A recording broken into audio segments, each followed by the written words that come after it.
many of them voting Conservative for the first time. Thank you for that incredible mandate, the biggest Conservative majority since 1987, the biggest share of the vote since 1979.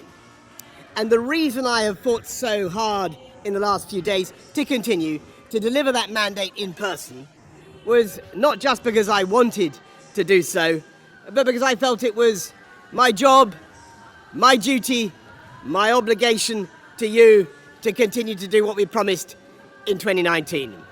And of course, I'm immensely proud of the achievements of this government, from getting Brexit done to settling our relations with the continent for over half a century, reclaiming the power for this country to make its own laws in Parliament, getting us all through the pandemic, delivering the fastest vaccine rollout in Europe, the fastest exit from lockdown, and in the last few months, leading the West in standing up to Putin's aggression in Ukraine. And let me say now to the people of Ukraine that I know that we in the UK will continue to back your fight for freedom for as long as it takes. And at the same time, in this country, we've been pushing forward a vast programme of investment in infrastructure and skills and technology, the biggest in a century, because if I have one insight into human beings, it is that genius and talent and enthusiasm and imagination are evenly distributed throughout the population, but opportunity is not. And that's why we must keep levelling up, keep unleashing the potential of every part of the United Kingdom. And if we can do that in this country, we will be the most prosperous in Europe. And in the last few days, I've tried to persuade my colleagues that it would be eccentric to change governments when we're delivering so much, and when we have such a vast mandate, and when we're actually only a handful of points behind in the polls, even in mid-term after quite a few months of pretty relentless sledging, and when the economic scene is so difficult domestically and internationally. And I regret not to have been successful in those arguments, and of course it's painful not to be able to see through so many ideas and projects myself. But as we've seen at Westminster, the herd instinct is powerful. When the herd moves, it moves. And my friends, in politics, no one is remotely indispensable.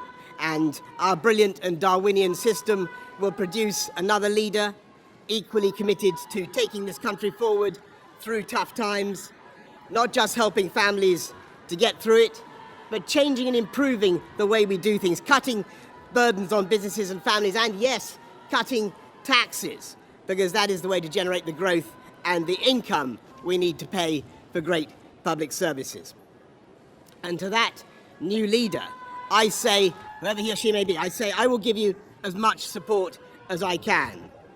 And to you, the British public, I know that there will be many people who are relieved, and perhaps quite a few who will also be disappointed. And I want you to know how sad I am to be giving up the best job in the world. But them's the breaks. I want to thank Carrie and our children and all the members of my family who have had to put up with so much for so long. I want to thank the peerless British Civil Service for all the help and support that you have given our police, our emergency services, and of course our fantastic NHS, who at critical moment helped to extend my own period in office, as well as our armed services and our agencies that are so admired around the world, and our indefatigable Conservative Party members and supporters, whose selfless campaigning makes our democracy possible. I want to thank the wonderful staff here at Chequers, here at Number 10, and of course at Chequers, and our fantastic prop force detectives, the one group, by the way, who never leak. Above all, I want to thank you, the British public, for the immense privilege that you have given me. And I want you to know that from now on until the new Prime Minister is in place, your interests will be served and the government of the country will be carried on. Being Prime Minister is an education in itself. I've travelled to every part of the United Kingdom, and in addition to the beauty of our natural world, I found so many people possessed of such boundless British originality and so willing to tackle old problems in new ways that I know that even if things can sometimes seem dark now, our future together is golden. Thank you all very much. Thank you.